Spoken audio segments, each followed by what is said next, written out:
Welcome to Past Life Stories. Hi, I'm Barb Angelo, and I'm sharing with you some of my most amazing past life regressions. These stories come from my many years as a past life regression therapist and are narrated by me.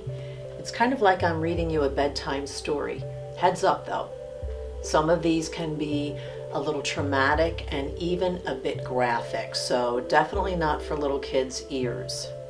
And listen closely to the first couple of minutes because you'll get some more background information and clues that will connect the person's past life to their present life. Names have been changed and some of the information, but I can assure you these stories are very real. And stick around till the end because I'll explain how you too can learn and heal from these sessions. If you'd like to know some more information about past lives and past life regression, please subscribe to my channel. But in the meantime, sit back, relax, and enjoy.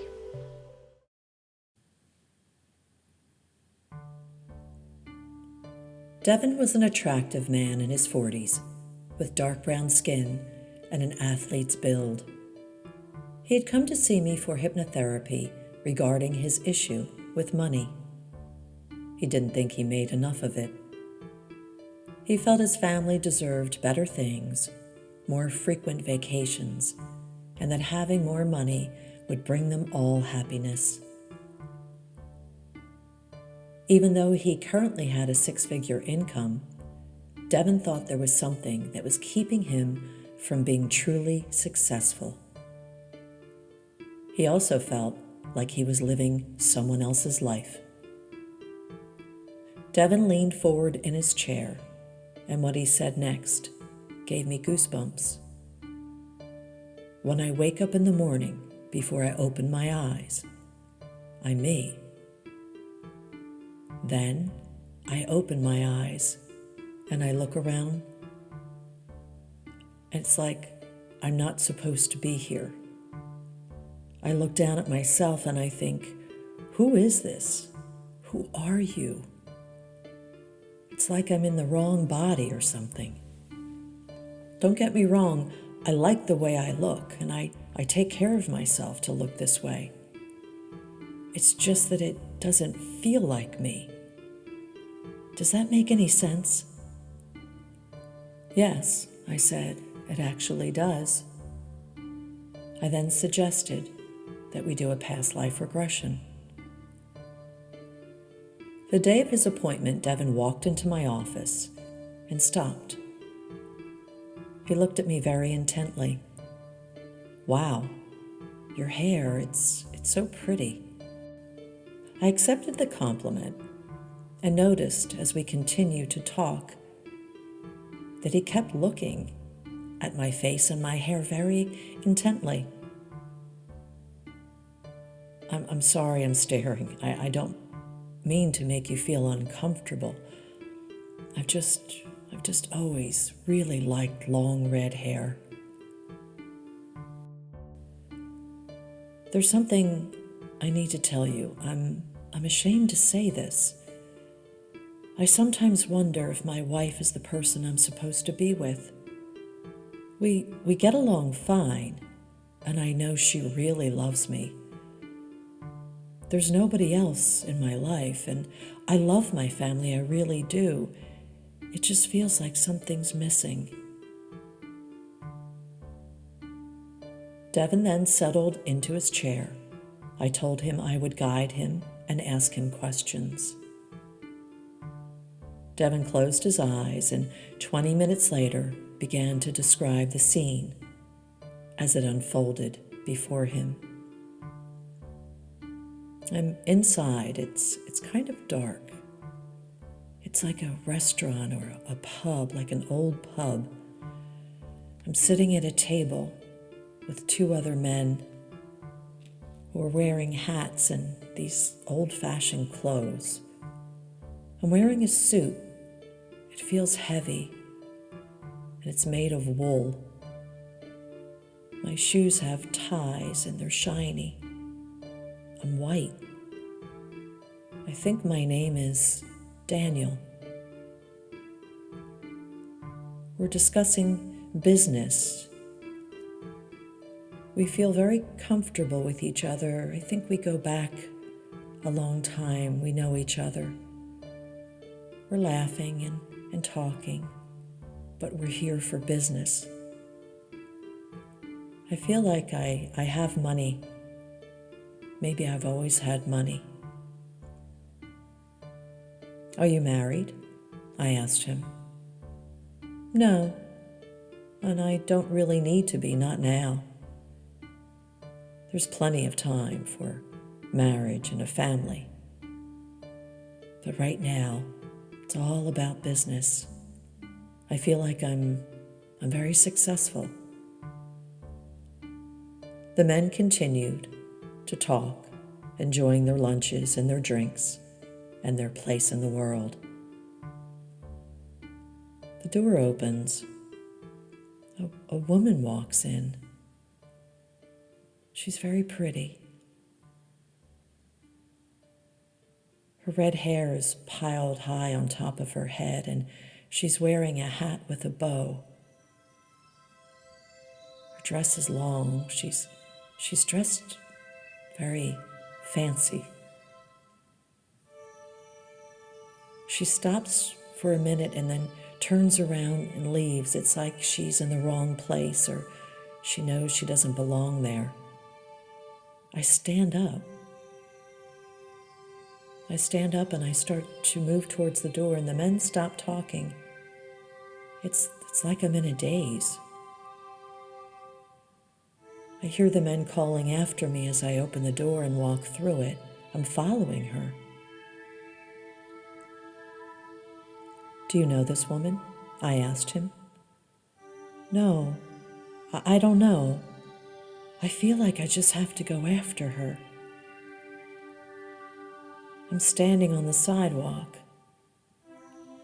She's already halfway down the street.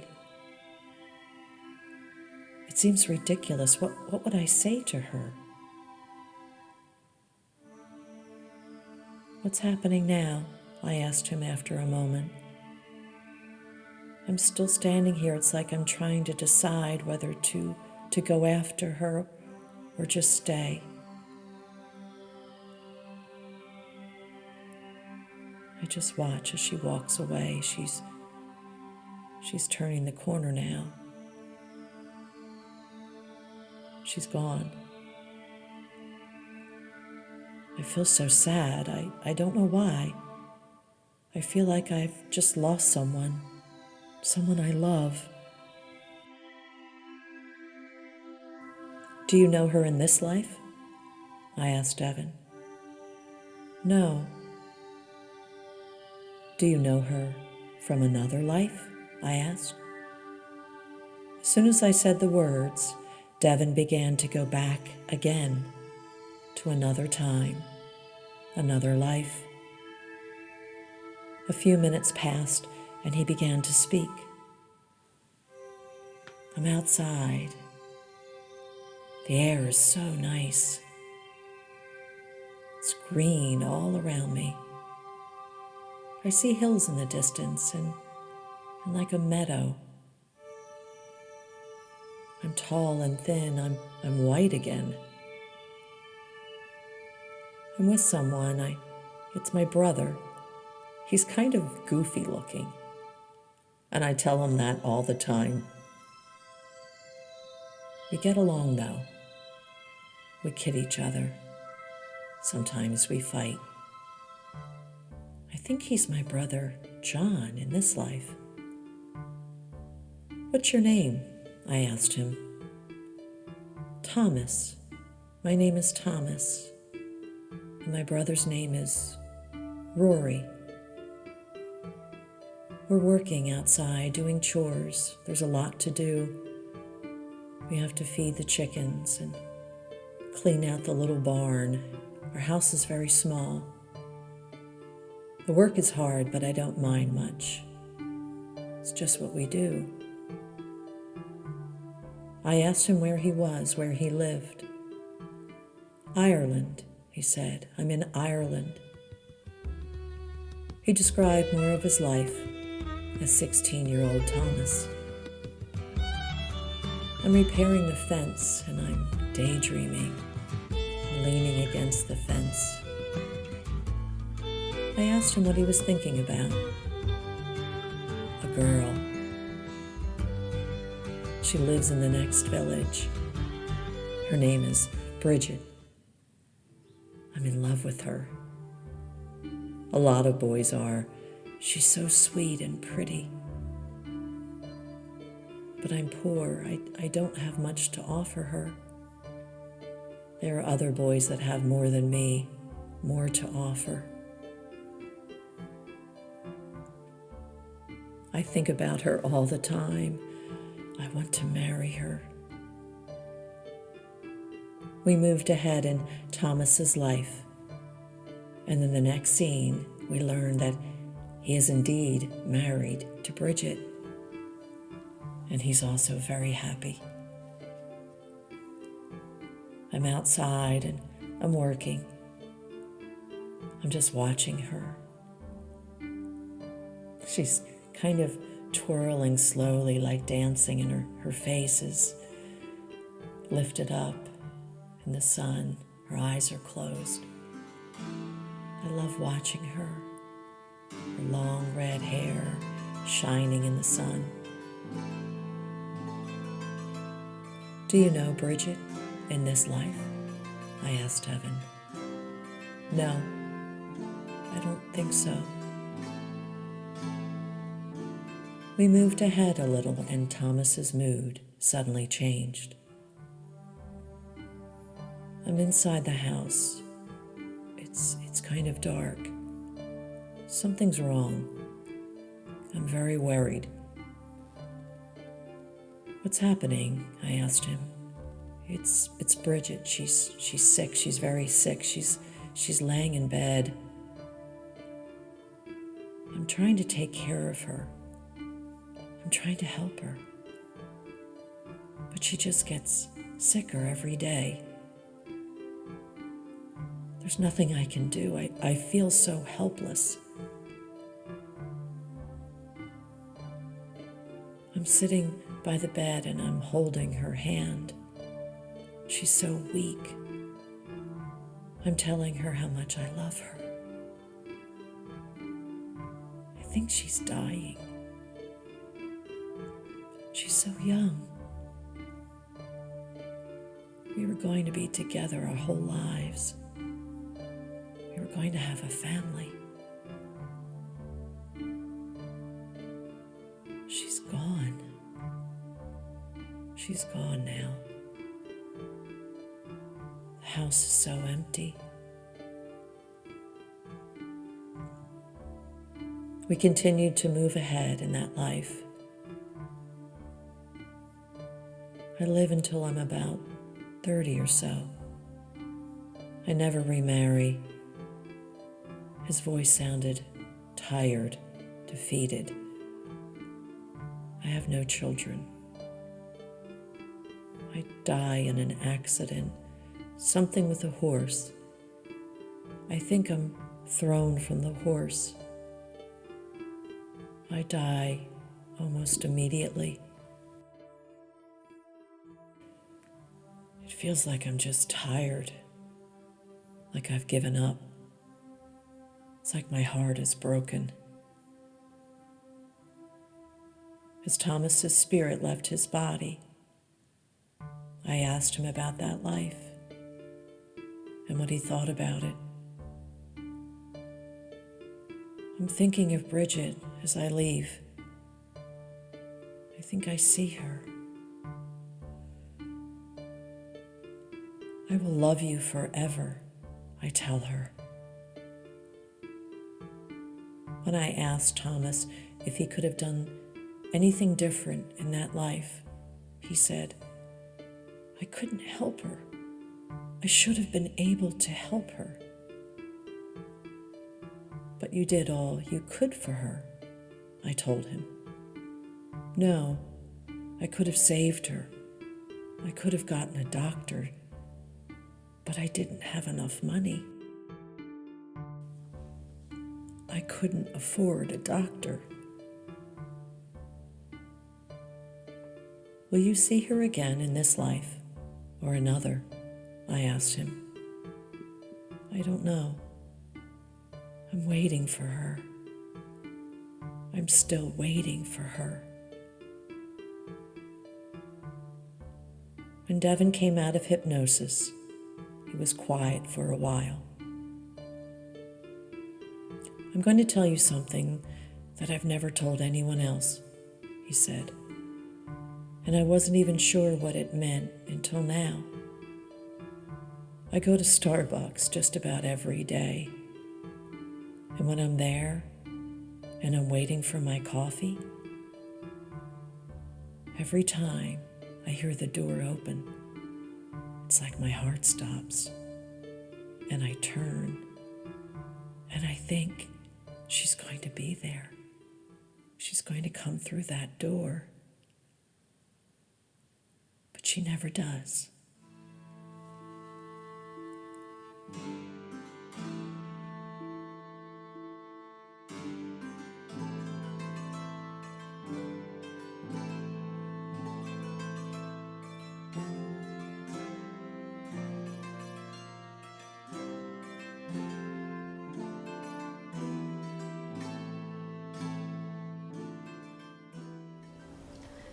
That regression was so interesting in more ways than one. First of all, it's one of the first regressions I ever did where not just one life tied into the present, but then another life was connected to that first life. So the first life as Daniel, that Devin went back to, he saw how he was a successful businessman with really no interest in marriage or family.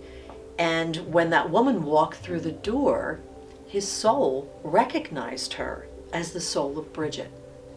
And in a daze, he stood up and followed her because he recognized her at a certain level. Consciously, he was thinking, what am I doing? So when he's standing there watching her and trying to make a decision as to what to do, his logical mind took over and said, this is ridiculous. And even though he felt that sense of sadness and loss, he let her go and went back into the building. Now, when I asked him, do you know her from another life? He immediately went back to the life in Ireland as Thomas, where he loved Bridget. But his belief was he couldn't save her, that if he had more money, he could have afforded a doctor, and then he could have saved her. Whether that belief is true or not, we don't know. We don't know if a doctor could have saved her, but that was his belief that he held on to. So that is a soul imprint, a belief that you bring with you from a past life into a present life.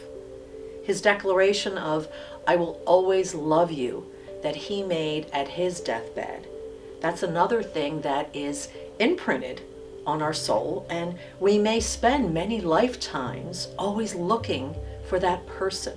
And it doesn't matter if they are male or female or what they look like, we are looking for that soul. Now in this life, who knows if Bridget, the soul of Bridget, will come into his life, or even if it's appropriate for him in this present life to have her in his life. Because we're all here to experience different things, and we meet different people to help us along as we grow, as we evolve spiritually. So my question for you is this: are you putting your life on hold? Are you waiting for that perfect soulmate, or do you think that something's missing that you're waiting for? Well, maybe you're ignoring what's around you right now. Or maybe you're with someone that you were drawn to, that you think is your soulmate, but in your heart, you know that maybe they're not for you, or they're not really helping you in the way that you need to be supported so that you can grow and learn in this life. Until next time, I'm Barb Angelo.